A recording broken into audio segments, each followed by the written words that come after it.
Voilà, bonsoir Michel, bonsoir mesdames, messieurs, bonsoir Bonsoir civiliens Stéphane. qui nous rejoignez ce soir sur notre plateforme des rencontres civiliennes. Aujourd'hui, Michel, nous allons aborder un thème très différent de ce que nous avons abordé lors des dernières rencontres, hein, et nous allons le développer dans quelques instants. Je vais quand même d'abord venir, comme d'habitude, avec quelques éléments pratiques quand même, hein. Je pense que c'est important de redonner ces quelques balises rapidement. Vous nous rejoignez, pour certains d'entre vous, via l'application Zoom.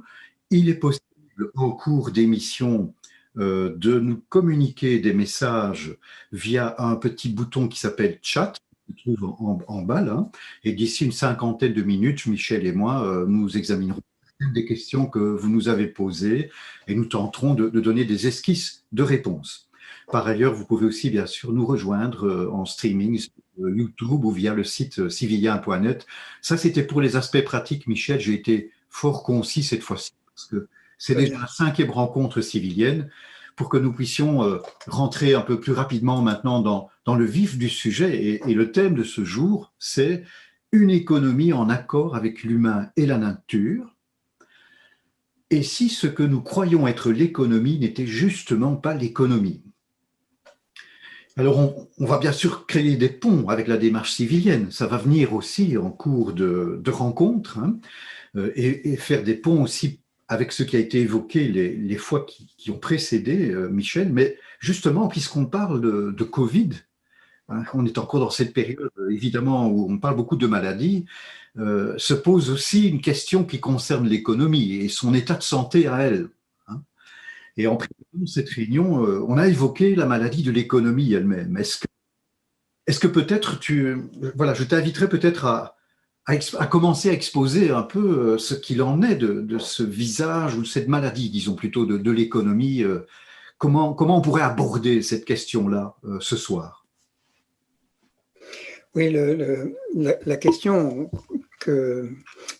qui est, je crois, pour beaucoup de gens difficile, c'est qu'on a une image de l'économie qui est déformée et qui souvent nous fait fuir, nous fait dire que oui, l'économie, voilà, un monde sans argent, ce serait peut-être mieux. On, on a souvent une sorte d'antipathie vis-à-vis de l'économie, alors que ce que nous voyons, ce n'est pas l'économie. De la même façon que si on voit une terre, une terre désolée par la pollution, désertifiée, on n'aura pas l'impression d'avoir un vrai visage de la terre. On sera on sera face à un aspect déformé, hein, de la planète. De la même façon pour un être humain, hein, si on voit quelqu'un qui est tout à fait difforme suite à une maladie très grave, nous ne dirons pas que ce qu'il nous montre comme apparence, c'est lui complètement. Nous verrons qu'en fait, il est au-delà de l'aspect qu'il montre de lui-même dans l'instant. Et je crois qu'il en est de même avec l'économie, qui nous montre un visage qui est fortement déformé par l'action de ce que nous avons appelé lors de la première rencontre civilienne les macrobes, c'est-à-dire des choses qui agissent comme les microbes, mais au niveau macro-social et en l'occurrence maintenant aussi dans le macroéconomique. Donc ces macrobes ont une action qui conduit à nous faire prendre ce que l'on voit pour l'économie, alors que ce n'est pas du tout le cas. Et ils agissent, ces macrobes, jusque dans les universités, parce que ce que l'on enseigne comme étant l'économie est en fait cette économie malade. mais on ne parle pas d'une économie en bonne santé, ou très peu, même à l'université, dans les livres d'économie, dans les théories économiques. Je crois que le problème, c'est qu'on n'a pas du tout une image réelle de ce que serait une économie en bonne santé. Donc, comment peut-on arriver à avoir une économie qui fonctionne bien si on ne sait pas ce qu'elle pourrait être lorsqu'elle est en bonne santé? Mais alors, Michel, on peut comprendre que beaucoup de personnes peuvent avoir une certaine antipathie, voire une antipathie vraiment avérée par rapport à l'économie. C'est un peu comme si je me promenais dans un pays très pollué et je me dis, ben, si c'est ça la Terre, quelle image hideuse, ou ce pays, où je me promène dans une partie du pays, disons, très pollué. Ou encore, je rencontre une personne gravement malade, j'en ai une image faussée vu son apparence, et c'est cette image faussée qui peut peut-être engendrer, dans certaines répulsions, que sais-je. Mais ce n'est pas la véritable personne ou le véritable état de la Terre que je vois là. C'est l'état déformé. Et donc, si je comprends bien, c'est pareil avec l'économie, alors. Il y a quelque chose qui est déformé et qui peut susciter une certaine répulsion, voire du dégoût, quoi. Oui, bien compréhensible. Hein. Et qui fait qu'on n'a pas forcément envie de s'intéresser, dans ce cas-là, à l'économie. Ce qui peut être le contraire avec un malade, parce que, au contraire, quand on a quelqu'un qui est malade, on peut d'autant plus avoir envie de s'y intéresser. Mais pour l'économie, à ma connaissance, c'est pas le cas. Je vois que la plupart des gens s'en détournent parce que ils ne pensent pas que l'économie puisse être autrement.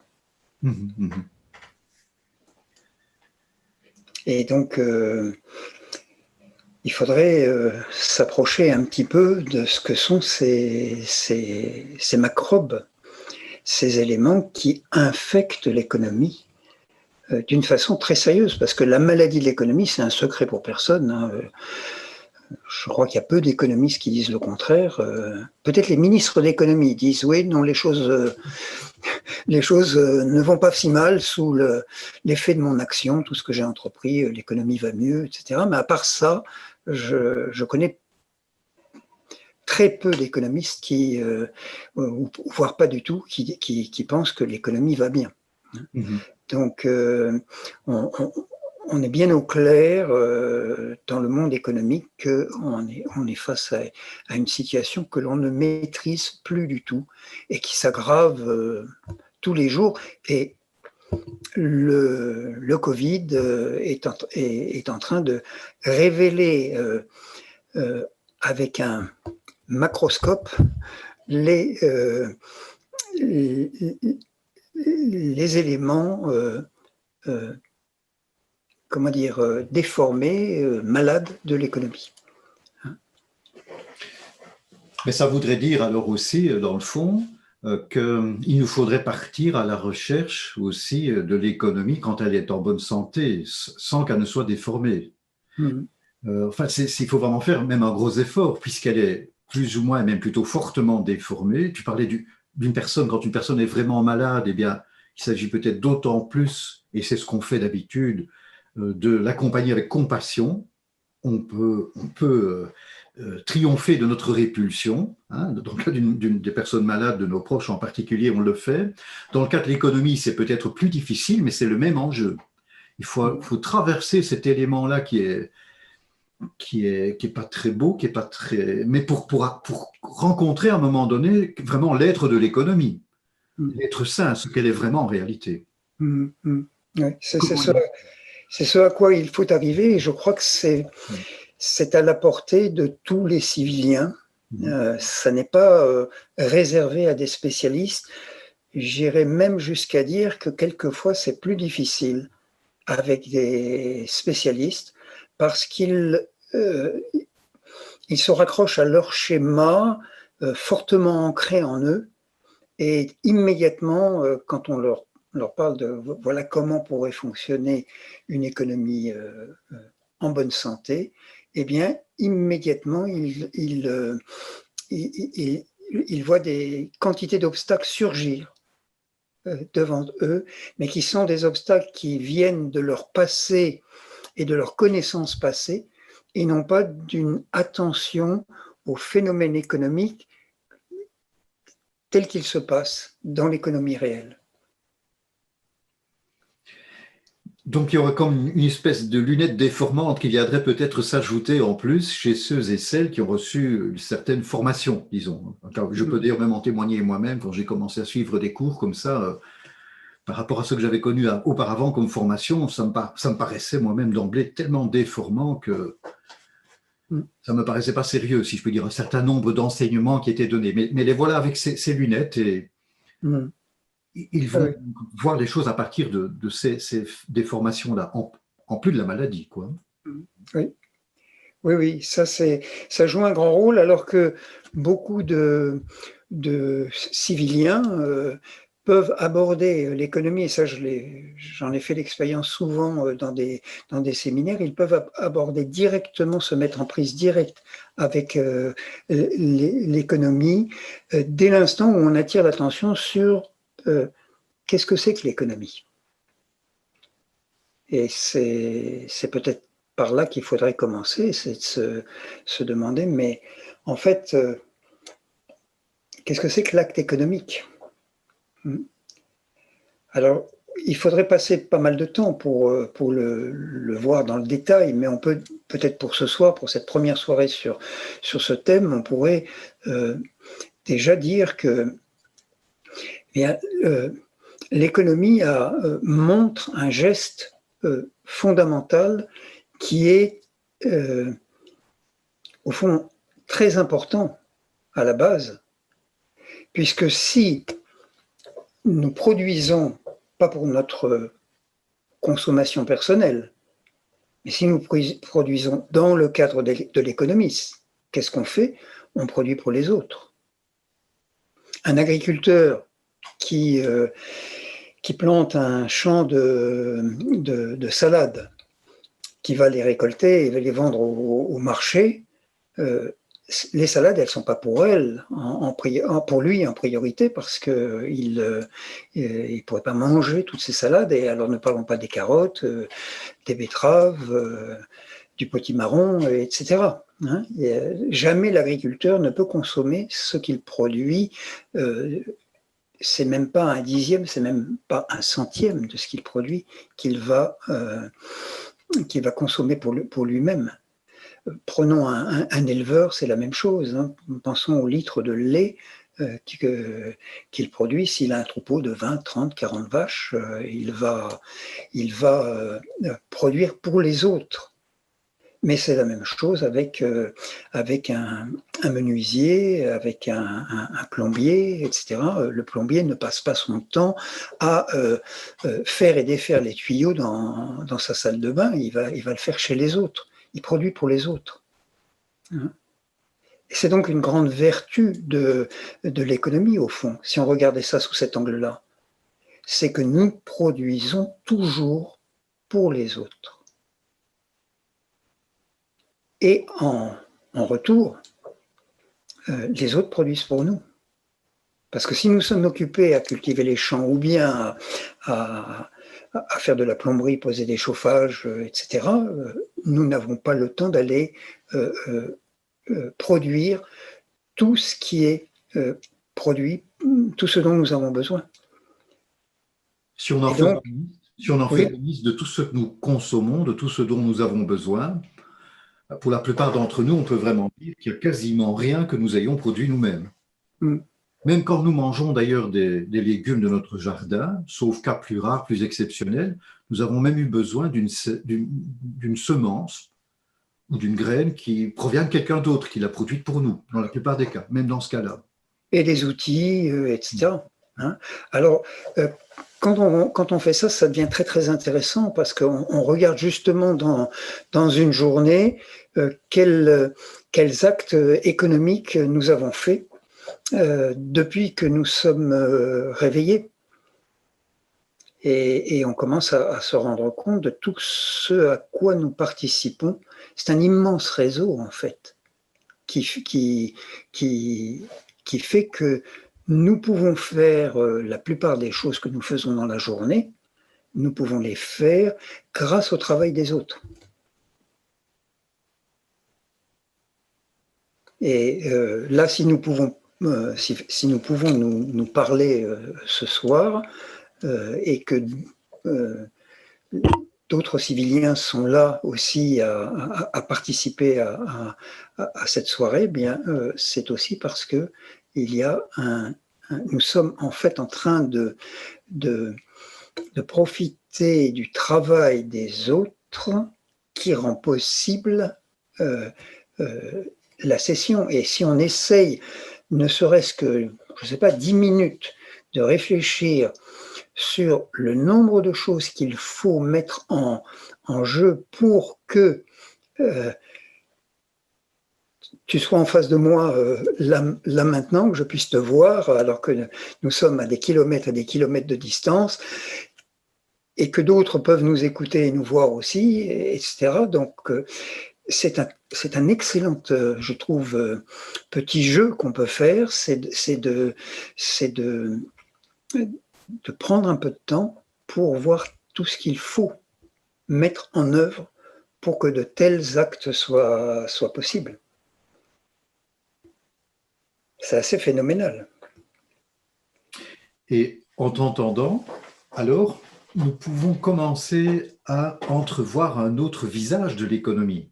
Parce que si l'économie, en effet, est de cette nature-là, à savoir que tout ce que je produis, sauf rare exception, en fait, je le produis pour les autres, et tout ce dont je dispose provient des autres, objectivement, hein, peu importe les idées que je m'en fais, les représentations personnelles que j'en ai, ça, ce sont mes idées. Mais ce qui est réel, qui est objectif, c'est ce dont tu viens de parler, Michel.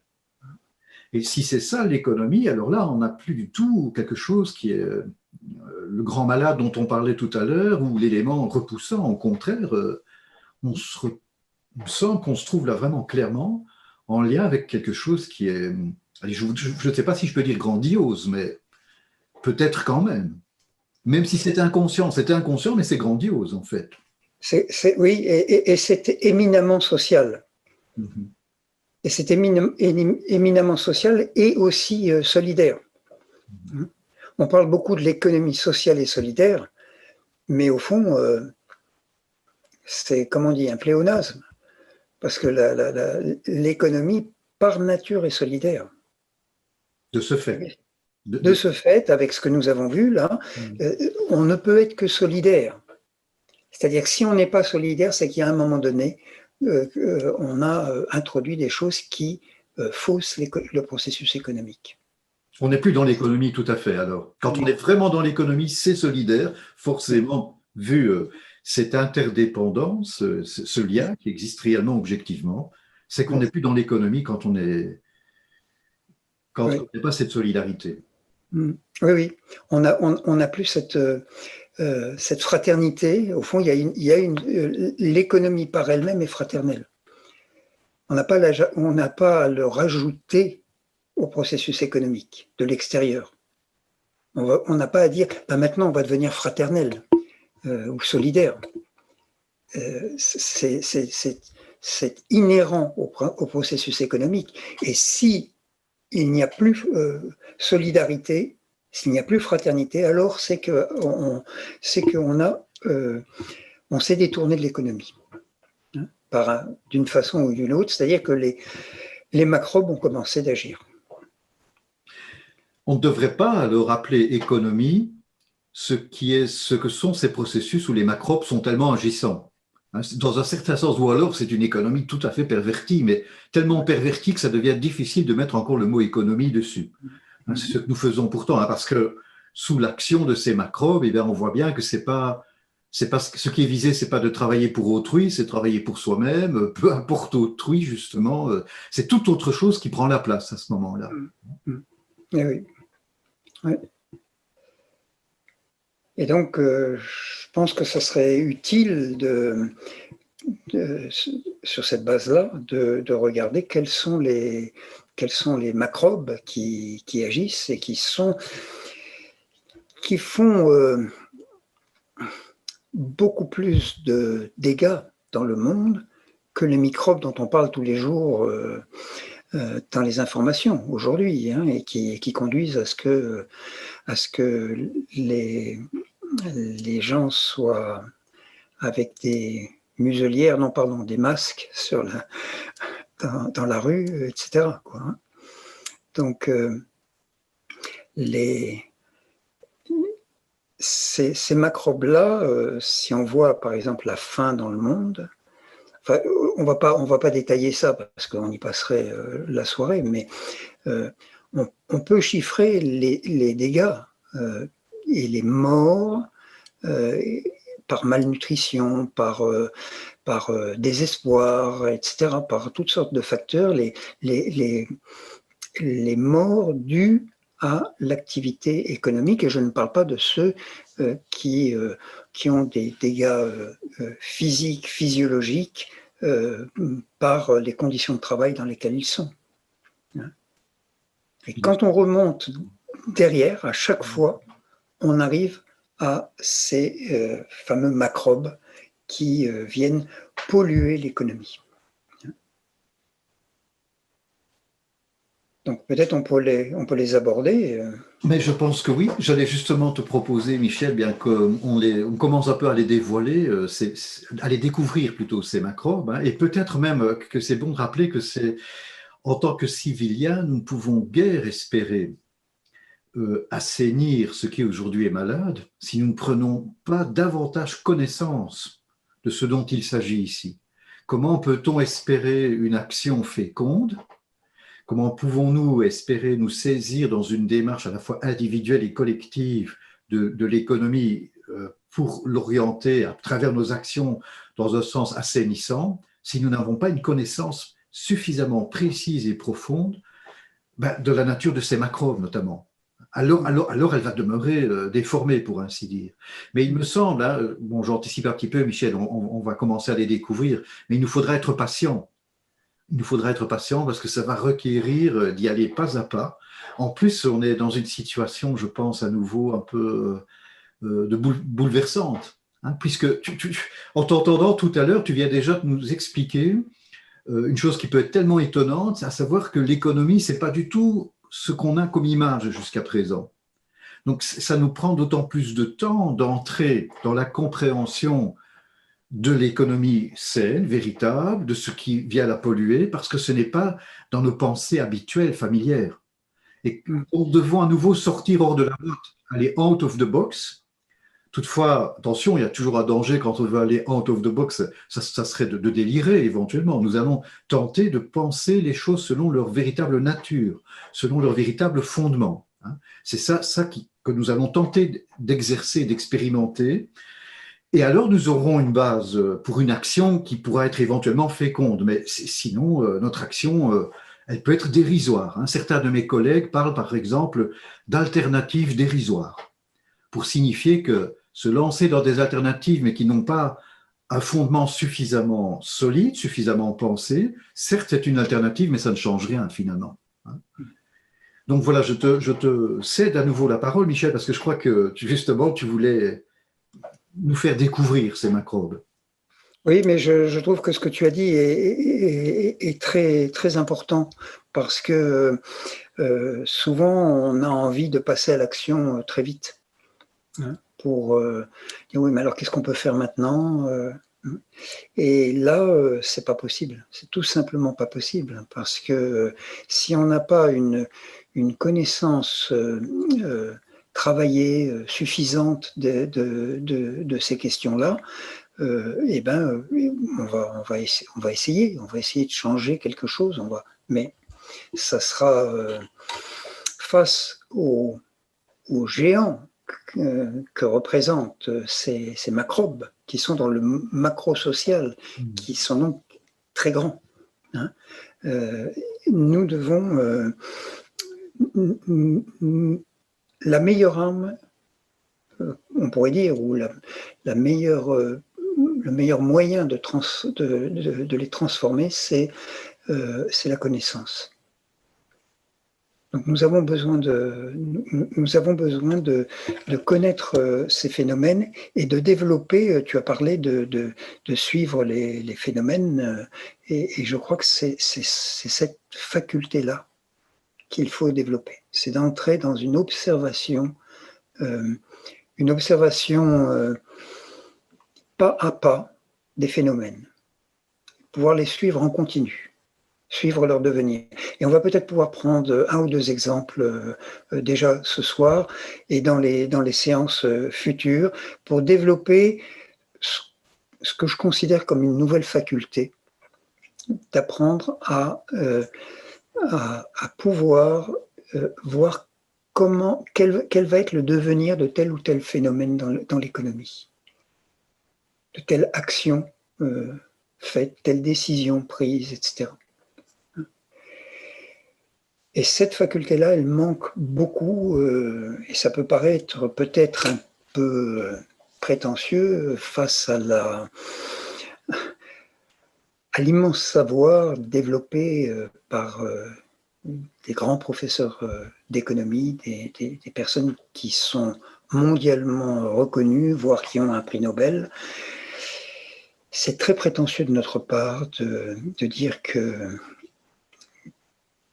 au fond, très souvent, ce qu'ils suivent, ce ne sont pas les phénomènes économiques proprement dits, mais ce sont les manifestations maladives de l'économie, dont ils pensent que c'est l'essentiel. Mhm. Et en fait, on peut déjà peut-être avancer cet élément-là, c'est que la maladie de l'économie, elle apparaît toujours quand quelque chose rentre dans l'économie alors qu'il n'aurait pas sa place. C'est-à-dire quand quelque chose devient marchandise, alors qu'il n'est pas une marchandise par essence. Et alors on peut prendre peut-être l'un des premiers, moi je les ai ramenés à 4, en fond, les 4 macrobes principaux, hein, les autres étant des variantes, on pourrait dire, ou des combinaisons, hein, des interactions de ces macrobes entre eux, mais ça a été des années de recherche, hein, pour me rendre compte que on pouvait ramener à 4 macrobes principaux qui forment ce que j'appelle, moi, la croix de l'économie. Et on pourrait peut-être essayer d'en voir le schéma maintenant pour le voir plus en détail. On a voilà la croix de l'économie qui apparaît maintenant à l'écran, hein. Vous avez le cercle jaune, le cercle de l'économie, là où se fait la transformation des produits, la fabrication des produits, la production, hein, avec ce que l'on appelle la valeur ajoutée. Ça, on pourra y revenir une autre fois plus en détail, hein. Et puis l'échange. Hein, s'il n'y a pas d'échange, le produit ne rentre pas encore dans l'économie. Il faut qu'il soit échangé pour qu'il soit dans l'économie. Donc vous avez en jaune la zone de l'économie, hein, et dans les 4 directions, vous avez les 4 macrobes qui, s'ils entrent dans l'économie, vont agir de façon perturbatrice, c'est-à-dire s'ils deviennent eux-mêmes marchandises. Hein, c'est ça qui est important de comprendre, parce que bien sûr, on va dire, oui, mais la monnaie, c'est dans l'économie, ou le travail, c'est dans l'économie. Sans travail, on n'a rien dans l'économie. Oui, bien sûr, mais ce que vous vendez sur le marché, ce n'est pas le travail. C'est le produit de votre travail. Et c'est toute la différence. Hein. Si je vends mon travail, j'entre sur le marché du travail.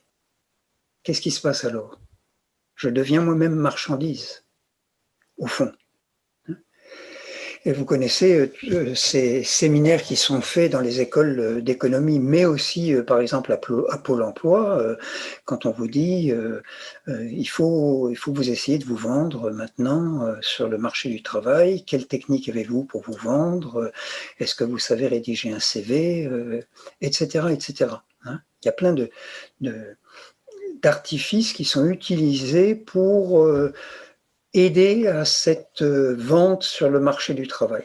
Ce qui fait d'ailleurs penser, Michel, quand on dit essayez de vous vendre, ce qui fait vraiment penser au langage qu'on tenait à l'époque de l'esclavage, en somme, hein, dans une certaine mesure. En fait, l'être humain n'a pas à se vendre en tant que tel. L'être humain n'est pas un esclave. Donc, c'est un retour vers le passé, c'est en quelque sorte, notamment. Hein. Je te laisse poursuivre. Oui, oui, mais absolument. Mais nous vivons dans ce passé, et c'est ça le problème, c'est qu'on ne s'en rend pas compte. Nous ne nous rendons pas compte que nous véhiculons des éléments du passé et on les érige en doctrine économique. Et ça, c'est au fond grave. Hein. Donc on peut regarder ainsi que le travail lui-même n'a pas à entrer dans l'économie. Ce qui entre dans l'économie, c'est la production du travail. Mais Marx, qui de loin n'avait peut-être pas raison sur beaucoup de choses, mais sur ce point-là, il a, je crois, montré ça d'une façon très très intéressante quand il montre que lorsque je vends ma force de travail, je m'aliène. Si je m'aliène, ça veut dire étymologiquement que je deviens quelqu'un d'autre. Je ne suis plus moi-même. L'aliénation de l'homme par le travail a très bien été décrite par Marx, et je crois que là-dessus, sur ce point-là, et pas forcément sur le reste, hein, on peut tout à fait le rejoindre, et je pense parce qu'il avait une sensibilité pour cette question-là. On va pas aller peut-être plus loin sur le Marx et le marxisme, hein, mais je crois que c'est important de le souligner. Hein. Et si on regarde alors les autres branches de la croix de l'économie, prenons par exemple le foncier et l'immobilier. Hein. Déjà, c'est là qu'il faut suivre les phénomènes dans leur réalité, c'est que on ne peut pas raisonner tout à fait de la même façon pour le foncier que pour l'immobilier. Et ça va nous montrer peut-être à quel point nous devons apprendre à participer au phénomène de l'économie. Hein. Le foncier, un terrain. Hein. Un terrain, au fond, s'il est, on va dire, vierge, s'il n'y a eu aucun travail dessus, il est encore dans la nature. Hein, s'il n'a pas été cultivé, si on n'a rien fait pour le transformer, il est encore dans la nature. Donc il n'est pas encore dans l'économie. Il faudrait peut-être passer un peu de temps pour affiner cette question, mais on peut dire que quand quelque chose peut entrer dans l'économie, à partir du moment où on le travaille, on fait en quelque sorte sortir la chose de l'économie et on la fait sortir de la nature et on la fait entrer à ce moment-là dans l'économie. Hein, c'est par exemple le cas avec la cueillette de myrtilles, hein, dans les bois. Tant qu'on ne les cueille pas, elles sont dans la nature. Quand on les cueille, pas pour les manger soi-même, mais pour les échanger avec quelqu'un qui passera par exemple sur le bord de la route, eh bien, dans ce cas-là, la myrtille n'est plus dans la nature, elle entre dans l'économie. Alors, ça serait à approfondir, hein, mais je voulais le mentionner parce que pour le terrain, c'est exactement la situation que nous avons avec un terrain vierge. Mais alors, ce terrain, que se passe-t-il si on le vend à 100 €, 150 €, 200 €, 300 € du mètre carré? Qu'est-ce qu'on fait à ce moment-là? On fait quelque chose qui est dans la nature, donc qui n'est pas dans l'économie, on le fait entrer de cette façon-là, soi-disant dans l'économie, mais aucun travail n'a été appliqué à ce terrain. Si par contre, on transforme ce terrain, on fait des travaux de terrassement, si on fait un drainage sur le terrain, si l'on fait arriver l'eau et l'électricité, ou qu'on fait un forage, par exemple, pour avoir de l'eau, hein, à ce moment-là, on a une production économique qui a été faite sur le terrain. Mais cette production économique, elle peut être chiffrée, on va dire, relativement facilement. Hein, par exemple, un drainage, on sait combien ça va coûter de poser des drains sur le terrain. Hein, s'il faut aplanir à un endroit le terrain, on sait aussi, un terrassier saura dire quelle est la valeur qu'il a ajoutée de cette façon-là, et on pourra en définitive à la fin fixer un prix pour ça. Et ça devrait être au fond le prix du terrain. Le prix du terrain devrait être le prix des valeurs que l'on a ajoutées au terrain. Et bien sûr, on n'arrivera jamais alors à ce moment-là à des prix que l'on a actuellement. Je ne parle même pas de Paris, mais même dans la campagne. Hein.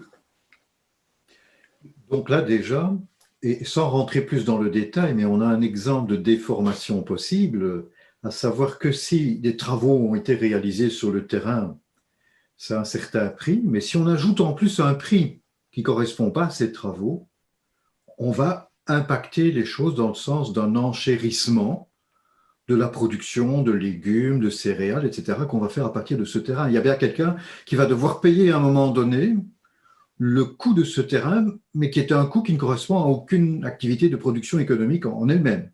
On commence à voir apparaître un début de déformation, là, déjà. Ah ben, c'est une déformation déjà très, très, très, très importante, hein. Puisque, comme tu l'as dit, par exemple, si c'est un terrain agricole, l'agriculteur va devoir répercuter le prix d'achat de son terrain dans le prix des salades et des carottes et de tous les légumes et fruits qu'il va vendre. Donc ça a une conséquence sur tout le monde. Ça se répartit dans toute l'économie. Ce n'est pas un phénomène isolé dans un coin, c'est un phénomène qui agit sur toute l'économie. Et donc nous allons tous devoir payer les salades plus chères, les carottes plus chères de ce fait. Ce qui veut dire que ça aussi, comme tu dis, a un impact sur toute l'économie. Il n'y a pas que ceux qui vont manger ces salades et ces carottes-là, mais eux-mêmes vont devoir, dans le cadre de leur propre travail, facturer plus cher des biens et des services, etc., puisqu'ils achètent eux-mêmes déjà, à la base, une alimentation plus chère, qui a été enchérie artificiellement, en quelque sorte. Oui, alors, avec une toute petite nuance, hein, importante, c'est quand même que dans le cas des produits agricoles, ça ne se répercute pas forcément comme ça devrait se répercuter, parce que les prix agricoles, pour d'autres raisons qu'on pourrait analyser, sont pas au niveau où ils devraient être. Donc en fait, c'est l'agriculteur qui se trouve face à une difficulté, c'est comment je vais financer l'achat du terrain. Et si on suit de près ce qui se passe aujourd'hui dans le monde agricole, on sait que, par exemple, il y a de plus en plus de difficultés pour les jeunes agriculteurs de s'installer. Ils peuvent, à la limite, financer le matériel dont ils ont besoin, mais le foncier, ils n'arrivent pas à le financer. Donc, je voulais juste mettre cette petite nuance si on a des agriculteurs, des éleveurs qui nous écoutent, parce que on a là, avec les prix agricoles, ne sont pas du tout au niveau, et toute la situation du monde agricole est au fond très très difficile, parce que les conditions de travail et les prix ne sont pas ce qu'ils devraient être. Voilà, mais ta remarque est tout à fait juste, ça va se généraliser sur d'autres choses, parce que enfin, dans toute l'économie, parce que, par exemple, si quelqu'un doit acheter, doit se loger à un endroit pour pouvoir produire, un artisan, par exemple, ou bien si c'est pas sur une zone artisanale, quelqu'un doit se loger pour pouvoir travailler dans l'entreprise qui sera pas loin du lieu où il va habiter, eh bien, il va devoir demander un salaire qui inclura au fond, d'une façon ou d'une autre, le prix du terrain. C'est pour ça que dans des régions où les terrains sont extrêmement chers, comme dans certaines grandes villes, notamment à Paris ou à Bruxelles, on a des salaires qui sont différents que si on habite, on travaille pour une entreprise à la campagne. Donc, il n'y a pas de phénomène isolé dans l'économie, tout se répercute à un endroit ou à un autre, et il faut se demander finalement qui paye le prix. Et alors on peut faire... Pardon, vas-y. Il est d'ailleurs intéressant de noter à ce sujet que même le MEDEF en France, qui représente le patronat français, avait demandé en 2013 qu'on prenne des mesures pour limiter le prix du foncier dans certaines régions françaises, parce que l'augmentation excessive du prix du foncier rendait l'économie de plus en plus fragile et déficiente, puisqu'il fallait augmenter les salaires du personnel pour que les gens puissent s'acheter du foncier pour bâtir, par exemple, leur maison, etc. Eh bien, cet enchérissement rendait les entreprises elles-mêmes plus chères dans la production de leur production, et donc ça contribuait à la disparition du tissu économique dans certaines sous-régions en France. Même le patronat était demandeur d'une révision, je dirais, de la liberté, de fluctuation des prix qui est aussi largement ouverte. Voilà, je te laisse poursuivre. Oui, mais ça montre que les conséquences se montrent à un moment donné d'elles-mêmes. Il faut simplement qu'on apprenne à les regarder et à les penser jusqu'au bout. Oui. Alors on pourrait raisonner de la même façon avec les maisons, avec donc le bâti, et c'est au fond pas très difficile à voir. Si on regarde qu'est-ce qui se passe avec l'immobilier, avec un appartement par exemple ou une maison. Si vous achetez un appartement, vous faites un prêt, vous le remboursez, mettons que vous le remboursiez sur 20 ans. Et puis vous déménagez, et cet appartement-là, vous le louez à quelqu'un. Vous avez déjà payé le prix de cet appartement. Vous avez peut-être fait un emprunt, vous l'avez payé sur 20 ans. Mais si ensuite, par votre location, vous encaissez donc chaque fois un montant, etc., au bout de 20 ans, l'appartement aura été payé une deuxième fois. Donc, en l'an 40, si on veut, on a payé 2 fois l'appartement. En l'an 60, on l'aura payé 3 fois. Qu'est-ce que ça veut dire pour l'économie? Ça veut dire que toutes les personnes qui sont locataires dans un pays contribue au paiement à répétition d'un objet qui a déjà été amorti, c'est-à-dire qui est sorti complètement de l'économie. Alors là, l'effet qu'on avait montré, la répercussion qu'on avait montrée avec le foncier, elle est encore plus grande avec le bâti, où là on a une, comment dire, on demande à l'ensemble de la sphère économique de payer plusieurs fois pour les logements. Ça veut dire que c'est intégré d'une façon ou d'une autre dans le salaire de tout le monde. Et si c'est inclus dans les salaires, ben ça veut dire que c'est inclus dans le prix des produits, puisque le salaire vient de la vente des produits.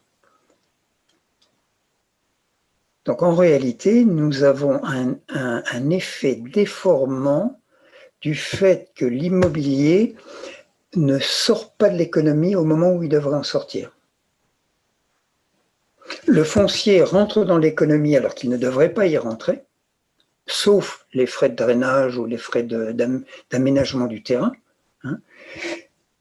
Mais l'immobilier, il est dans l'économie au départ, puisque il y a eu des valeurs ajoutées par les artisans qui ont fait le carrelage, qui ont fait les peintures, posé les fenêtres, etc. Ça, on est dans l'économie réelle avec ça. Il y a donc des valeurs ajoutées. Mais ces valeurs ajoutées, leur contrepartie en termes de prix d'achat, elle est soldée par le prêt immédiatement, mais ensuite c'est dans le prêt qu'on a un décalage dans le temps sur 15 ans, 20 ans, 30 ans, où la personne va solder son prêt. Et donc il est normal que pendant tout ce temps-là, la personne ait besoin des moyens financiers pour pouvoir solder ce prêt. Mais une fois qu'elle l'a fait, il ne faut pas recommencer. Il faudrait arrêter, ça veut dire que le bien devrait sortir de l'économie. Et s'il ne le fait pas, alors nous voyons le phénomène qui apparaît sous l'effet de ce macrobe-là, c'est la spéculation foncière et immobilière. La spéculation dans ce domaine-là. Est-ce qu'on pourrait imaginer, Michel, aussi qu'au lieu de solder le prêt sur 15 ans ou 20 ans, il soit soldé par exemple sur 60 ans, quitte à ce qu'il y ait d'autres personnes qui habitent le bien, mais dans ce cas aussi, il y aurait une moindre pression au niveau du prix. Si on le solde en 20 ans, une fois qu'il est soldé, en effet, il a été amorti, il devrait sortir de l'économie. On pourrait peut-être le faire sortir plus tard de l'économie, mais avec une moindre pression sur le prix, en étalant la période qui viserait à le solder, par exemple, peut-être. Voilà. Il peut exister plusieurs remèdes à cette désorganisation-là. Celle que tu proposes en étude, il faudrait l'étudier. En étude, je veux dire, il faudrait l'étudier dans ses conséquences, voir qu'est-ce que ça impliquerait. Il y aurait d'autres possibilités aussi. Je ne crois pas que nous soyons maintenant, qu'on ait le temps de voir, bien que ce serait très intéressant, de voir toutes ces solutions possibles, mais on voit déjà le problème de ce macrobe-là. Et peut-être on pourrait regarder les autres, parce que je vois l'heure qui tourne, et si on veut regarder encore les deux autres branches de la croix de l'économie, on peut regarder par exemple ce qui est en face du foncier immobilier, c'est le capital action. Alors là aussi, il faudrait y consacrer au moins une séance, si ce n'est pas plus, pour le voir en détail. Mais peut-être qu'on peut se demander, mais en fait, une entreprise qui se constitue, bien sûr, elle a besoin de ce qu'on appelle le capital de départ. Hein. Mais ce capital, suivons là encore les phénomènes complètement. Hein. Ce capital qui est là à l'instant T, à l'instant T plus 1, plus 2, plus 3, est-ce qu'il est encore dans l'entreprise? Si l'entreprise s'est constituée et a fait appel à du capital, c'est qu'elle avait besoin d'acheter des choses. Donc si elle a acheté des choses, le capital n'est plus dans l'entreprise. Il est parti, où ça? Il est parti chez les fournisseurs de machines, de matières premières, d'ordinateurs, de bureaux, de tout ce dont on a besoin pour démarrer l'entreprise. Au bout de quelques temps, le capital n'est plus du tout là. Il a été dépensé en quelques mois, quelquefois quelques semaines même. Hein. Donc le capital lui-même n'est plus dans l'entreprise.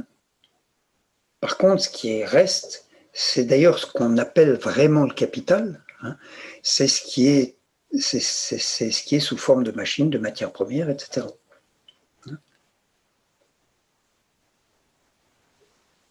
Mais l'argent lui-même n'est plus là. Hein. Alors, l'entreprise, au bout de 3 ans, par exemple, elle commence à faire des bénéfices. C'est le moment où bien des personnes qui ont investi dans l'entreprise, hein, ce qu'on appelle aujourd'hui les capital risqueurs, hein, ils sont rentrés dans l'entreprise au départ en faisant un apport en capital et ils vont essayer d'en sortir souvent au bout de 3 ans, 4 ans, hein, en valorisant leur apport, comme on dit. C'est-à-dire qu'ils vont faire souvent plusieurs fois la culbute. Si l'entreprise marche bien, ils vont multiplier par 2, 3, 4 la revente de leurs actions. Alors regardons bien qu'est-ce que ça veut dire ça. Une entreprise, son but, c'est de vendre des produits ou des services. Hein. Elle se crée dans ce but-là. Qu'est-ce que ça veut dire si l'entreprise commence à se vendre elle-même? On voit là un décalage qui commence à se faire. C'est que des gens vendent des parts de l'entreprise, des actions. Hein, ils vendent au fond l'entreprise et non plus les produits de l'entreprise. C'est une incroyable perversion, au fond, si on veut, un détournement complet de ce qu'est l'entreprise elle-même. Qui devient elle-même une espèce de marchandise, ou en tous les cas, des parties d'entreprise deviennent des marchandises. L'entreprise devient une marchandise, alors ce qui devrait être marchandise, c'est les produits de l'entreprise, mais pas l'entreprise elle-même. On voit donc comment le capital action, et je ne parle pas du capital machine, les machines, matières premières, etc., ça c'est dans l'entreprise. Mais l'entreprise ne vend pas ces machines. Ou alors elle les vend d'occasion pour en racheter d'autres. Mais son but n'est pas d'acheter des machines pour les revendre. Son but, c'est d'acheter des machines pour produire. Donc il faut bien suivre en pensée les phénomènes pour se rendre compte où est la réalité de l'entreprise. Sa réalité est dans la production et la commercialisation de ce qu'elle fait, de ce qu'elle produit. Mais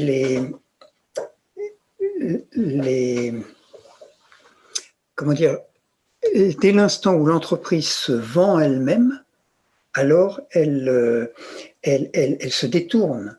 Elle se détourne de son but premier et il suffit de regarder ce qui se passe avec ce qu'on appelle les start-up, par exemple, hein, notamment dans dans les nouvelles technologies, hein, comment des startups qui n'ont encore jamais produit, encore rien, simplement des promesses de produits, les actionnaires vendent leurs actions. Il se produit quelquefois une introduction en bourse, ou alors ça se fait en dehors du marché boursier. Hein. On a une vente d'actions alors que l'entreprise n'a encore rien produit.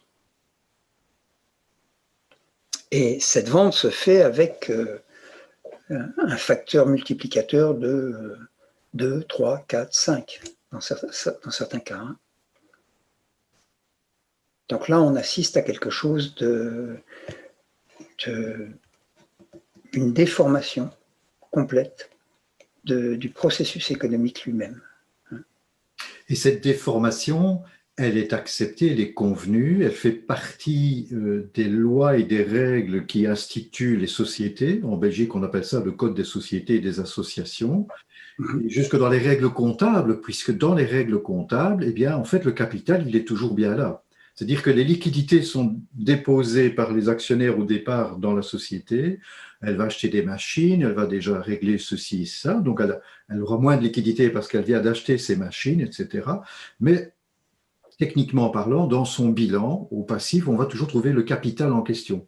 Le capital est toujours là. Donc, on a créé juridiquement une structuration des entreprises de telle façon à ce que le capital ne bouge pas. Certes, il peut diminuer en cas de perte, mais on n'a pas du tout la notion dont tu viens de parler ici, du capital qui est dans ta notion, il s'agit de suivre les phénomènes réels, ce qui se passe réellement. On est déjà passé à un niveau d'abstraction du fait de la construction juridique que l'on fait habituellement, qui est ce macrobe déjà qui institue partout une façon de faire qui nous décale par rapport au phénomène réel, en quelque sorte.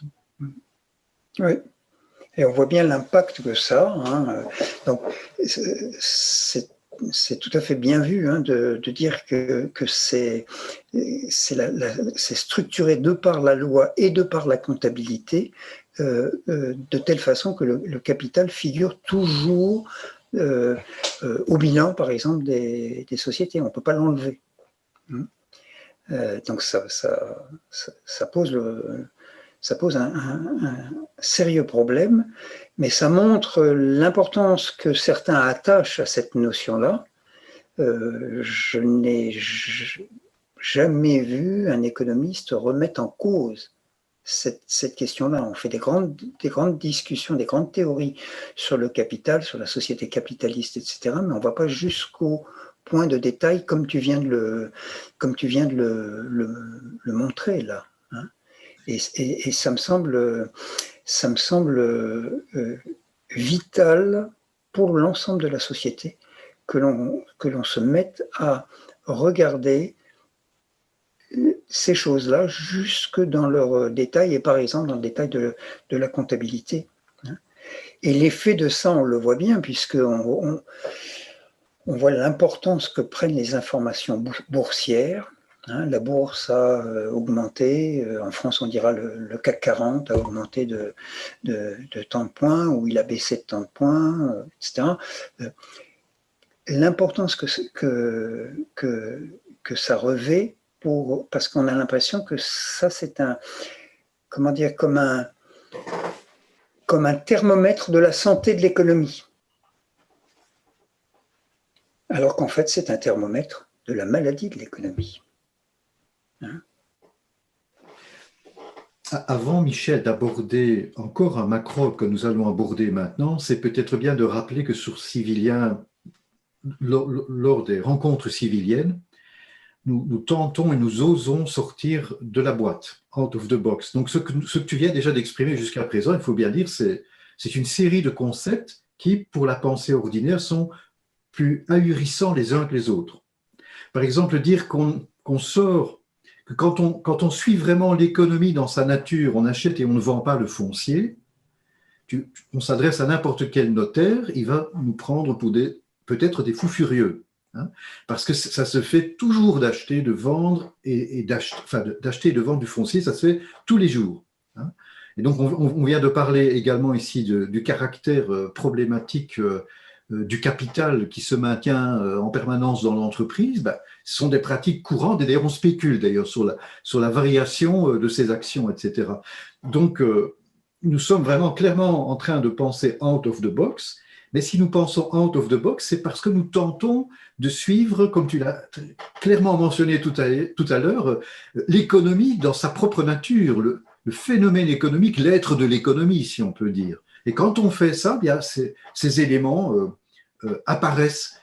Et donc, peut-être que je mentionne encore ceci très rapidement, Michel, c'est que contrairement au domaine, me semble-t-il, de la physique ou de la chimie, où si on veut agir dans un sens qui est contraire aux lois de la physique, il me semble qu'on va s'en rendre compte assez rapidement. Si je marche sur un bâtiment de 25 mètres de haut et puis je me dis que les lois de la gravitation n'ont pas d'importance, que ce soit celle-là ou d'autres, et que je me jette dans le vide, très vite je vais me rendre compte que je ne peux pas faire autrement que d'être soumis à ces lois. Mais il me semble aussi que ce qui est un peu particulier dans le cas de l'économie, c'est que pendant un certain temps, en apparence en tous les cas, on peut agir dans un sens qui est complètement contre nature, sans que n'apparaissent peut-être de manière aussi directement, aussi visible que dans le cas un peu gros que je viens de dire il y a quelques instants, les conséquences de nos actes. C'est-à-dire qu'on peut œuvrer dans le sens qui consiste à acheter et vendre du foncier, sans que n'apparaisse de manière directement aussi visible le non-sens de l'opération en question. Mais je ferme la parenthèse. Non, c'est une parenthèse, je trouve, très très importante. Il faut la laisser complètement ouverte, cette parenthèse-là, je crois, parce que ça me semble essentiel.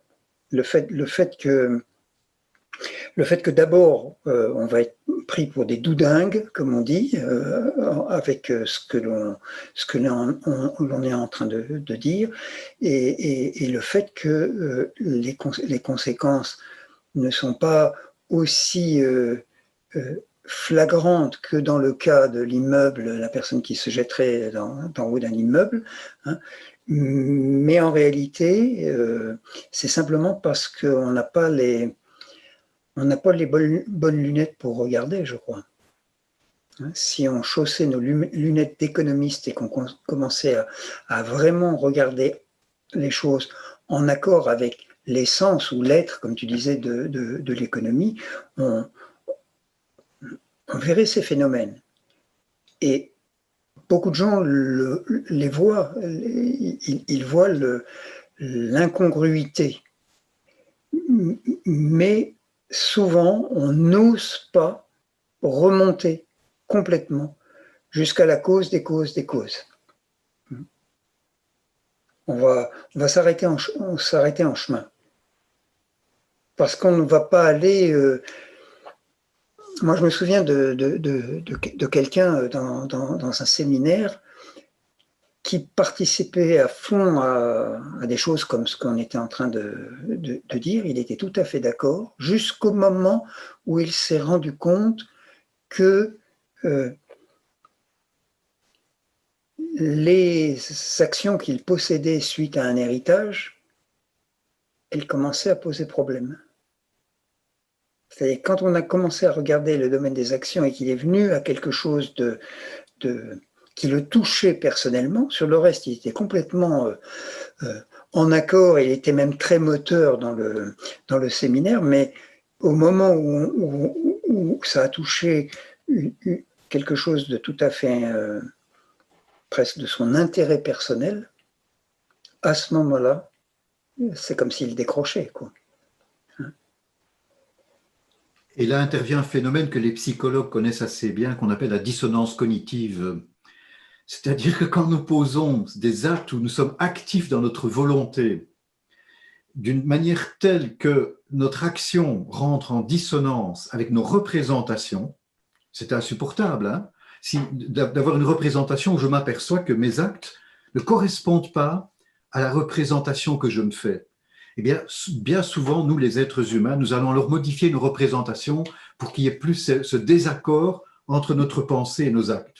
Donc peut-être que dans le cas de la personne, avec ses actions, elle s'est dit « Oh là là, non, il faut en revenir à la représentation classique que l'on a des actions, parce que moi, en fait, je suis détenteur d'actions et je fais toutes ces choses-là.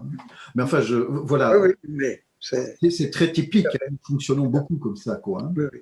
C'est-à-dire, on se crée une représentation en fonction de nos actes, plutôt Ouais. que de tenter de le faire, ce qui n'est pas facile, selon le réel, en fait. Hein. Mm. Et c'est ça, c'est ce réel-là auquel il faut arriver à coller, même si ça, ça a le malheur de casser certains de nos œufs.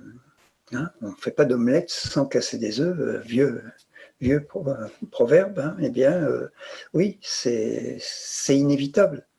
Ah, mais à un moment donné, il faut regarder l'ensemble de l'économie et non plus simplement euh, son propre intérêt dans ce cas-là. Hein. Oui, je crois qu'on a, on a parcouru un peu du chemin. Peut-être qu'on dit quelques mots sur la monnaie encore, mais pas trop long parce qu'il y a peut-être aussi des questions, je ne sais pas. Hein, Il n'y en a mais pas encore, Michel, pour l'instant, des questions. Il y a du public, mais il n'y a pas encore de questions, donc tu peux y aller. bon, Je d'accord. remets le schéma en ligne. Oui, donc la quatrième branche de la croix de l'économie, la monnaie. Hein. Ben là encore, le langage lui-même dit les choses. Hein. Quand on parle du marché monétaire, et on en parle tous les jours, hein. Le dollar, l'euro est à 1,18 par rapport au dollar, par exemple.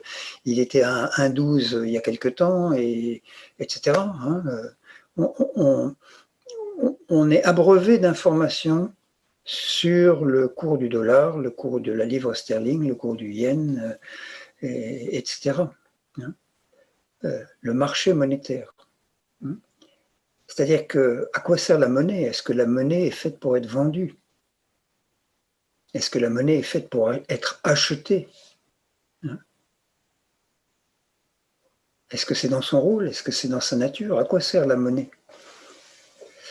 Au fond, la monnaie, on pourra travailler dessus un petit peu, mais elle est un témoin un témoin d'un échange. Elle permet, par exemple, de différer l'échange, c'est-à-dire que je vends quelque chose, mais je n'achète pas à la personne à qui je vends.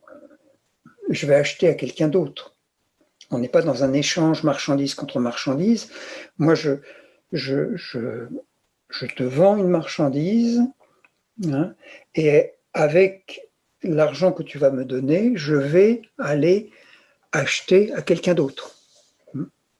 Par exemple, ou je vais acheter plus tard. Enfin, hein, il y a plusieurs situations. Je ne veux pas prendre trop de temps là-dessus maintenant, mais la monnaie est simplement un moyen qui témoigne que j'ai la possibilité d'aller acheter quelque chose. Elle me donne cette possibilité. Au fond, la monnaie, si on la regarde dans son essence, elle est un droit. Elle est un droit à pouvoir consommer quand je le veux, où je veux, hein, et avec qui je veux. Je ne suis pas obligé de régler l'échange, de le solder totalement avec la personne à laquelle je vends mes marchandises. Donc la monnaie est extrêmement pratique, très utile, la monnaie. Je suis toujours sidéré quand je vois des gens, ah, si on était dans un monde sans argent, mais c'est parce qu'on a une image complètement faussée par ce que fait l'argent en ce moment, c'est-à-dire qu'il est devenu marchandise. C'est à cause de cette image faussée que l'on rêve d'un monde sans argent. Mais l'argent, la monnaie est un moyen, un outil extrêmement pratique qui permet de savoir où on en est, ce que je peux faire. Est-ce que je peux maintenant aller acheter tel objet dont j'ai besoin? Est-ce que je dois attendre? Voilà, la monnaie nous révèle énormément de choses si on voulait la regarder ainsi. Hein. Alors, en la regardant ainsi, en quelque sorte, la monnaie nous sert à compter des droits notamment. elle est comptabilisée. On peut dire qu'elle est une unité de compte. Elle est une unité. Oui. Elle est une unité de compte de ses droits. Tu vois, ce qui est vraiment étrange dans ce que tu dis, Michel, hein, enfin, pas pour moi spécialement, mais je veux dire, ce qui peut être étrange a priori, quand on va jusqu'au bout de ce raisonnement, comment pourrait-on échanger des unités de compte? Je veux dire, si maintenant j'invente, hein, enfin non, je n'invente pas, je vais jusqu'au bout de ce raisonnement. Je vais par exemple dans un magasin, je vais acheter des carottes ou je vais acheter des radis ou, ou du pain. Et je vais acheter autant de pain, autant de radis, autant de carottes, etc. Mais je ne vais pas acheter des unités de masse, par exemple. Je ne vais pas acheter des kilos. Et en contrepartie de ces kilos, je vais remettre un certain nombre de grammes, par exemple. Hein. Or, si la monnaie est comprise comme une unité de compte, comme des comptes qui peuvent être inscrits sur des chèques ou sur du papier-monnaie, ou peut-être dans un livre comptable, etc., on voit vraiment que ça n'a plus aucun sens d'échanger des écritures de comptes contre elles-mêmes, pour ainsi dire. Ouais. Et d'ailleurs, tout à l'heure, tu as évoqué qu'en plus, ces unités varient les unes par rapport aux autres.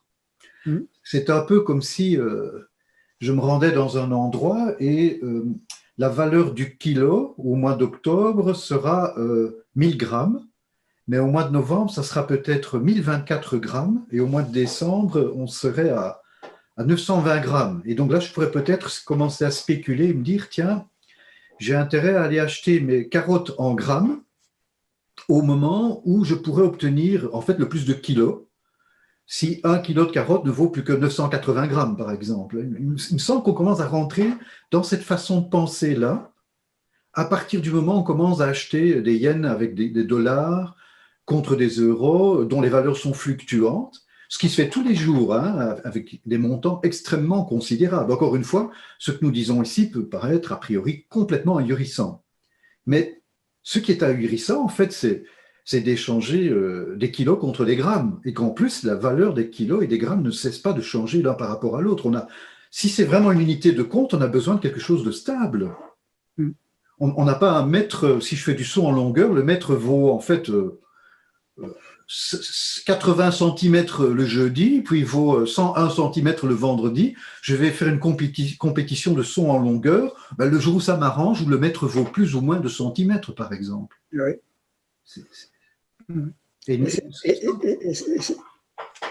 C'est pourtant là-dedans qu'on est. On est en plein là-dedans. Et on croit que c'est une fatalité. On croit que ça ne peut pas être autrement. Et là est le problème. Parce qu'on a une vision totalement déformée de la monnaie. Et la monnaie est profondément malade. Toute l'organisation monétaire mondiale est dans un état de maladie très, très, très avancé. On le sait. Mais on ne change pas, on ne se dit pas, mais peut-être que c'est notre conception même de la monnaie. Je veux dire, il n'y a aucun économiste qui va vous dire que le système monétaire international est en bonne santé. Tout le monde sait que ce qui se passe, et alors avec le Covid, on a pris l'ascenseur, là, hein, on est dans un excès de falsification de la monnaie, de la nature de la monnaie, à un point ahurissant avec toute la monnaie qui est créée par la Federal Reserve Bank, la Fed, la Banque centrale américaine, donc, et la Banque centrale européenne, par exemple, hein, la BCE. On fausse complètement le processus monétaire. Et les économistes le savent, mais la plupart l'encouragent. Il faut le faire, c'est indispensable.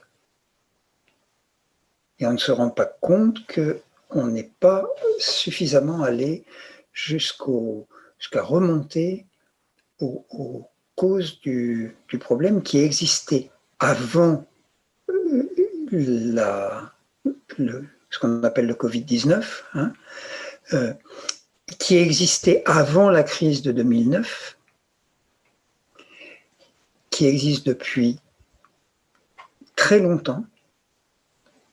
On pourrait dire, en tous les cas, dans sa phase la plus criante depuis le début du XXe siècle.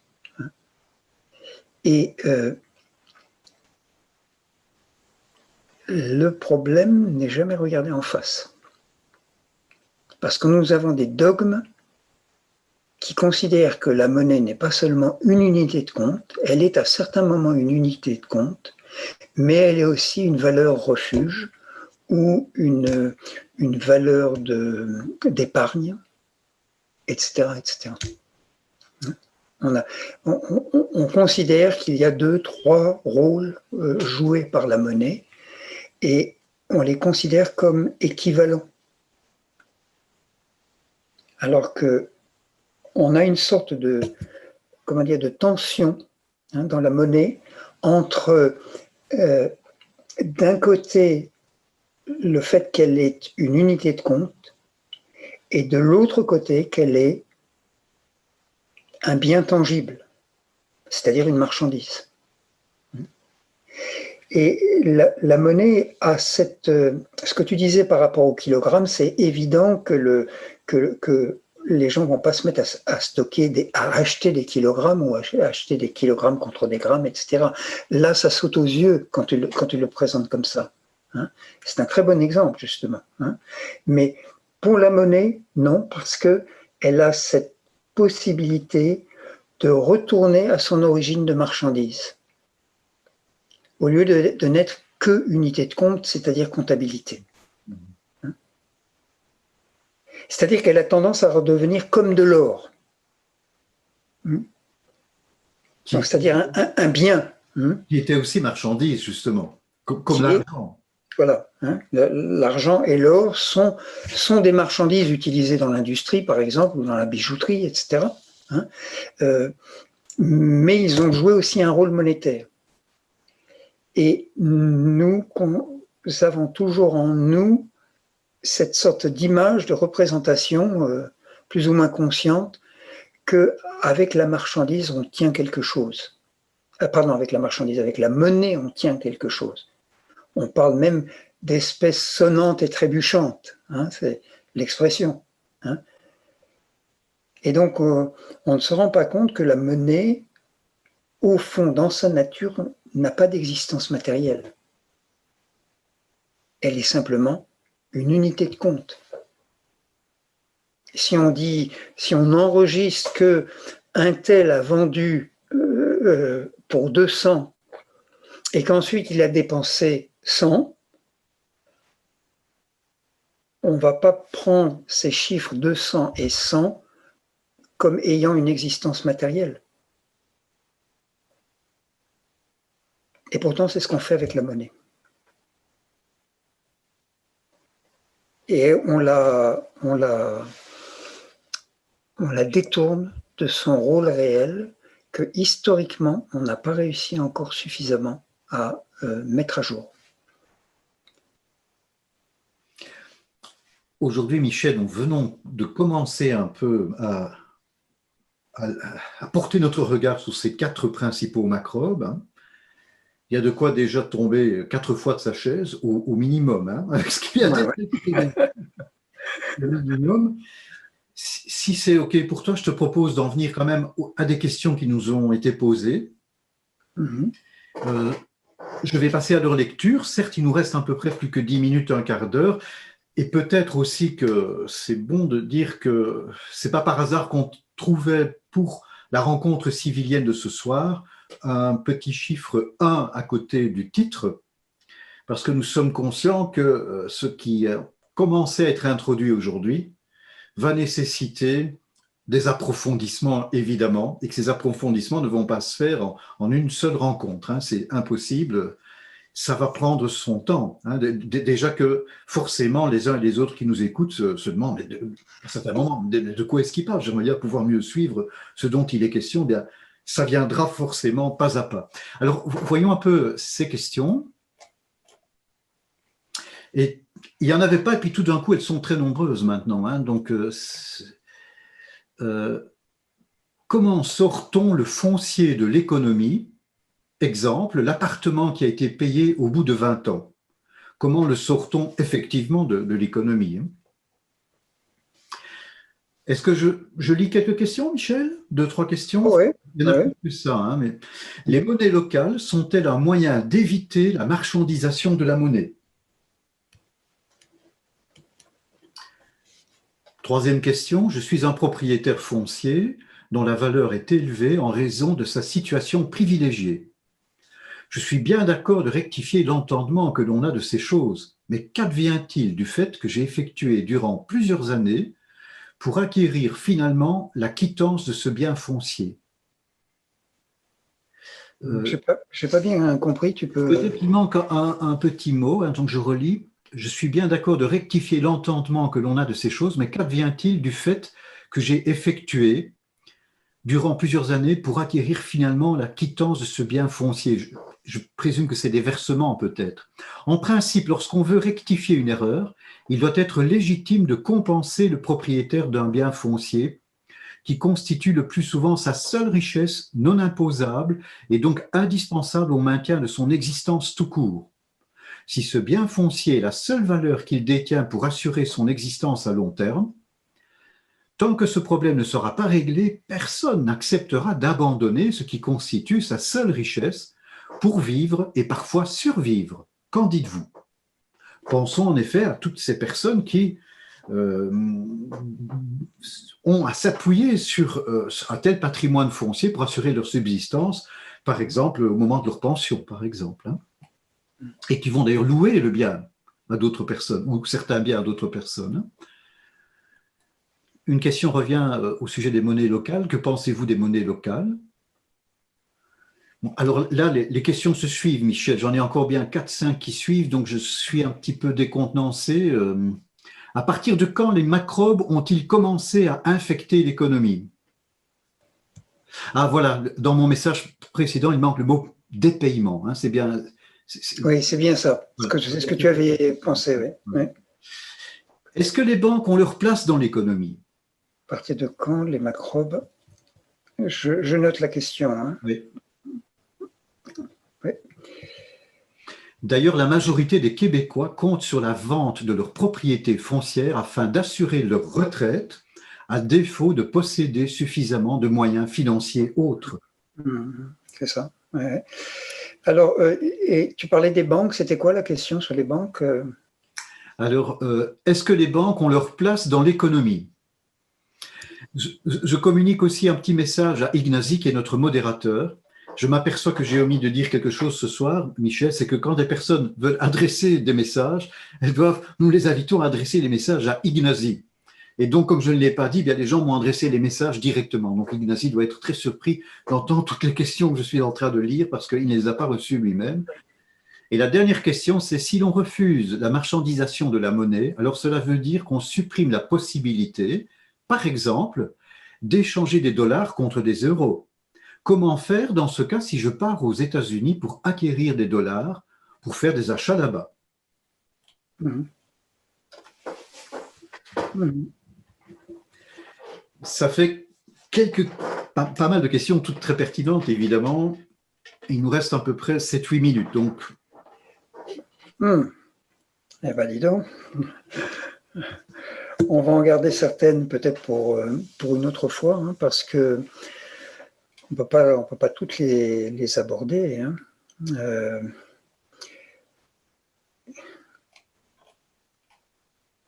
Sortir le foncier de l'économie, c'est la chose, je viens là sur la première question, hein. Sortir le foncier de l'économie, c'est la chose la plus difficile. Pourtant, légalement, on peut faire des choses, alors que dans d'autres domaines, on ne peut pas faire des choses. Les lois, il faudrait les changer. Aujourd'hui, on peut déjà, et il y en a qui le font, sortir ou sortir partiellement le foncier de l'économie. Pensons aux actions de terre de liens, par exemple, hein, que beaucoup d'entre vous doivent connaître. Hein. Donc il existe des outils juridiques, on ne va pas les détailler maintenant, qui permettent, notamment avec les fondations, les fonds de dotation en France par exemple, hein. Mais c'est très très difficile, et ça rejoint l'autre question de la personne, la troisième question je crois, hein, qui disait mais abandonner le bien foncier que j'ai acquis, alors que c'est ce qui va me permettre de vivre à ma retraite, hein, et aussi l'exemple du Canada. Hein. Là, on touche une question où il est très très difficile de mettre en œuvre la chose, à cause justement des besoins que l'on a, par exemple pour la retraite, hein, ou à l'attachement que l'on a au fait que ben voilà, j'ai payé ma maison, j'ai transpiré beaucoup pour la payer. Pourquoi est-ce que j'en tirerai pas maintenant une sorte de compensation? Et on peut très bien comprendre une telle approche, hein, de la propriété foncière. Je précise qu'il ne s'agit pas de supprimer la propriété.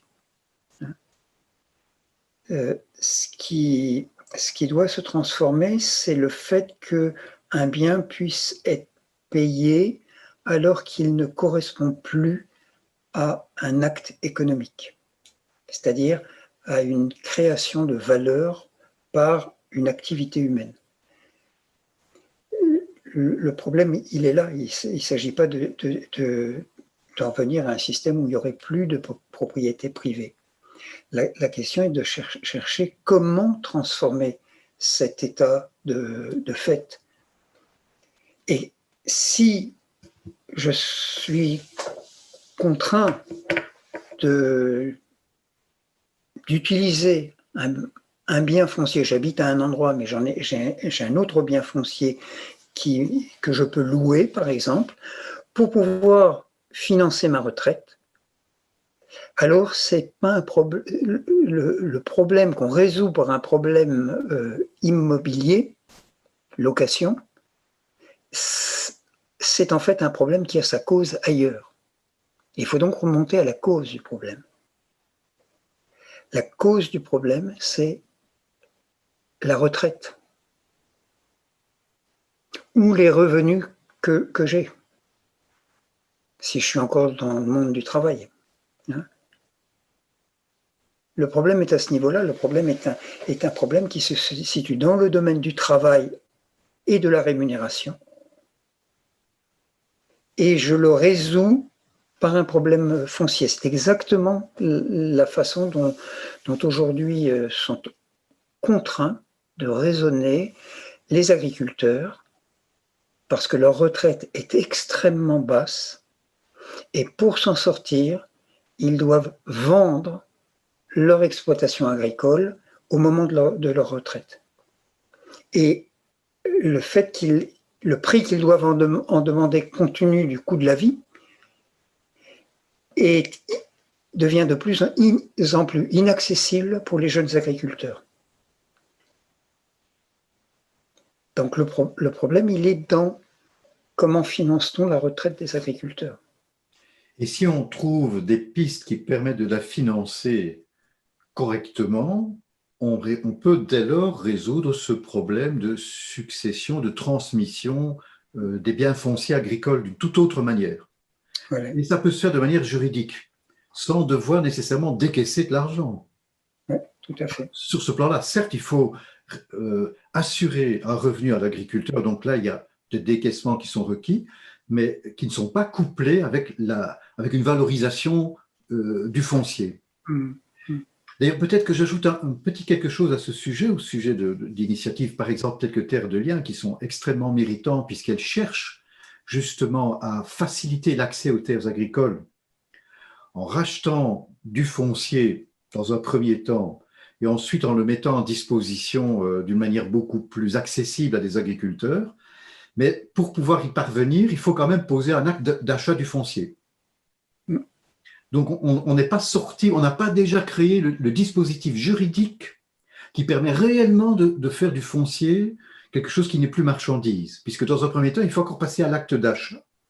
Certes, après, il n'y a plus revente du bien, mais il y a des capitaux et des moyens qui sont ainsi consommés, entre guillemets, pour faire des actes d'achat, en fait, de foncier, qui, s'ils étaient à large échelle, contribueraient même à une augmentation du prix du foncier, paradoxalement. Ce n'est pas du tout une critique vis-à-vis d'associations de ce type, que je connais d'ailleurs très bien par ailleurs, mais pour dire qu'on a là quelque chose qui est encore peut-être transitoire et provisoire. Il faut vraiment aller jusqu'à une modification beaucoup plus en profondeur de la transmission juridique du bien, ne passant plus par un acte marchand, à proprement parler, et alors on pourrait dire que, pour peu, bien sûr, qu'on ait aussi solutionné la question de la retraite de l'agriculteur ou d'autres besoins de revenus tout à fait légitimes par ailleurs. Oui. Et c'est un problème aussi qui se généralise à d'autres personnes avec des retraites qui sont insuffisantes. Et l'immobilier ou le foncier devient un moyen d'assurer la subsistance au moment de la retraite et après.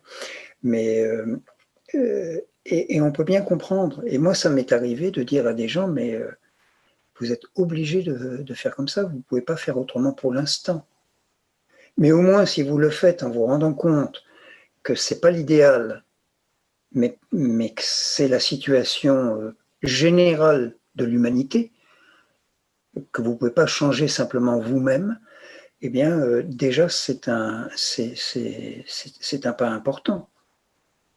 Ensuite, il y a des choses qu'on peut transformer parce qu'on peut imaginer, par exemple, d'autres formes de transition, mais ça nous entraînerait encore un petit peu plus loin, hein, pour voir comment des fondations pourraient intervenir et servir d'intermédiaire pour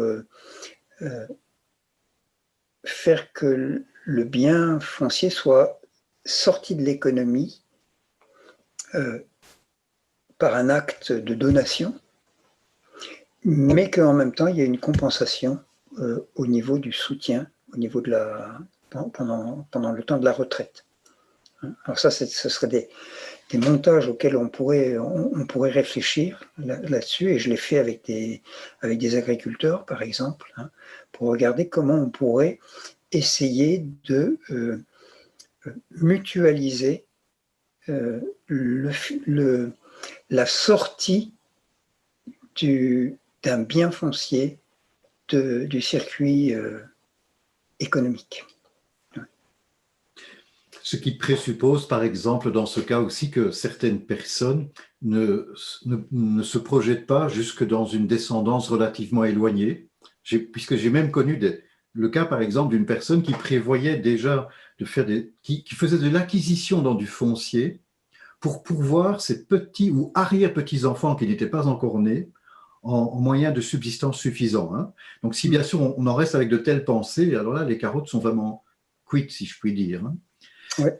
Et j'ajoute encore un autre élément, et puis ça va être assez court parce qu'il faut qu'on clôture dans quelques instants, mais j'ajoute un élément aussi, c'est que ne serait-ce que pour pouvoir disposer d'un logement, certaines personnes doivent aussi revendre le leur, puisqu'elles doivent faire l'acquisition d'un autre logement ou disposer de moyens suffisants si elles déménagent, tout simplement. Donc, il y a en effet un système dans sa globalité, enfin, dans certains de ces aspects, qui doit être abordé sous ces différents aspects pour parvenir à trouver des solutions. On ne peut pas régler cette question-là uniquement en promulguant, par exemple, que dorénavant, on ne peut plus céder un bien immobilier. Ça serait de la folie dans la situation. Ça, et on pourrait mettre une existence, l'existence de quelqu'un il pourrait se mettre en danger si par idéal, il le faisait comme ça. On peut pas, on est obligé de faire avec la vie telle qu'elle est aujourd'hui, mais je crois que c'est différent quand même si on le fait en étant conscient que idéalement je ferais autrement, mais je peux pas le faire, que si on le fait avec une bonne conscience de quelqu'un qui a accompli ce qui serait le mieux. Donc ça me semble important à souligner. Peut-être qu'on regarde encore les monnaies locales. Il faudra entrer plus dans la question de la monnaie elle-même il faudra le faire lors d'une autre séance, hein, pour regarder ce que sont les monnaies locales et si elles sont vraiment une réelle transformation de la monnaie. Je vais le dire d'une façon très lapidaire comme ça, et je m'en excuse, hein, mais c'est une question de temps. Hein, mais en fait, une monnaie locale, elle est basée par exemple sur l'euro. Hein, si on est en France ou en Belgique, elle est basée sur l'euro.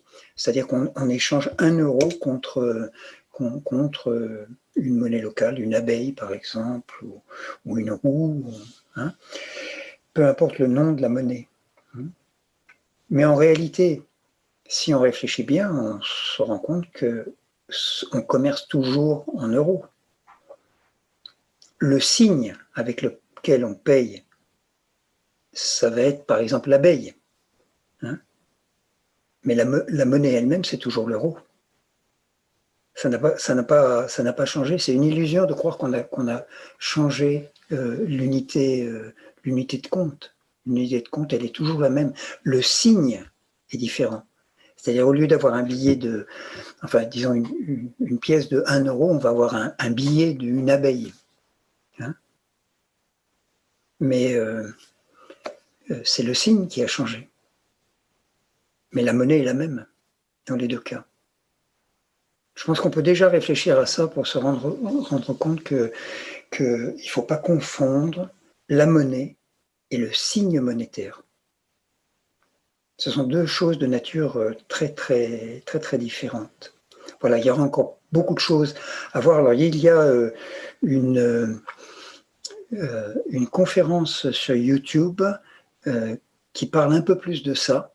C'est une conférence qui a été enregistrée par toi-même, Stéphane, d'ailleurs. Tu m'avais fait venir, tu avais organisé qu'un organisme, on peut dire, de l'économie sociale et solidaire, et m'avait fait venir alors qu'ils aident à la mise en place de monnaies locales et complémentaires, il m'avait fait venir pour apporter un point de vue différent sur la question. Et donc, il y avait eu plusieurs conférences, et une de ces conférences, tu l'avais mise en boîte, et on la trouve sur YouTube, mais alors je ne sais plus le titre. Et mon site, malheureusement, il est en panne, et je n'ai pas encore eu le temps de le remettre en route. Donc, je ne peux même pas aller regarder là juste maintenant le titre de la conférence. Vous pourrez aussi la trouver par l'intermédiaire du site Triarticulation sociale. Et si on fait une recherche sur l'auteur Michel Laloux, par auteur Michel Laloux, on va retrouver les différentes conférences filmées. Oui, d'accord. Voilà. Et sur YouTube, on peut la trouver aussi si on tape mon nom. Exactement, il suffit de mettre Michel Laloux sur YouTube et on devrait le retrouver immédiatement aussi, assez rapidement en tous les cas. Oui, oui. Voilà, c'est peut-être la conférence où j'ai le plus parlé des monnaies locales, pour essayer de voir à quoi ça correspond et à quels besoins ça répond. Hein, voilà, et peut-être juste un mot sur la banque. Oui, les banques ont leur place dans l'économie, mais ce ne sont pas les banques que nous connaissons. Et alors là, j'invite à regarder soit les prochains épisodes, parce que peut-être on en parlera, soit lire le livre Dépolluer l'économie, qui existe aussi en anglais, je le signale, sous le nom de Detoxify the Economy. Donc, bien sûr, des banques, on peut imaginer, et c'est ce que je fais dans ce livre, une transformation considérable de la banque. J'espère qu'on pourra en parler dans une prochaine rencontre civilienne.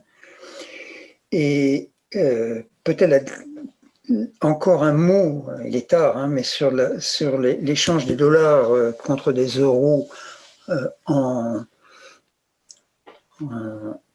si on va, par exemple, aux États-Unis, si on se rend aux États-Unis, eh ben oui, bien sûr, il faut pouvoir changer les monnaies. Mais ce dont je vais parler, c'est de la variation des taux de change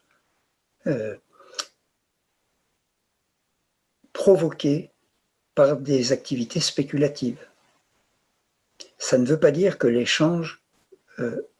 taux de change doivent être totalement fixes.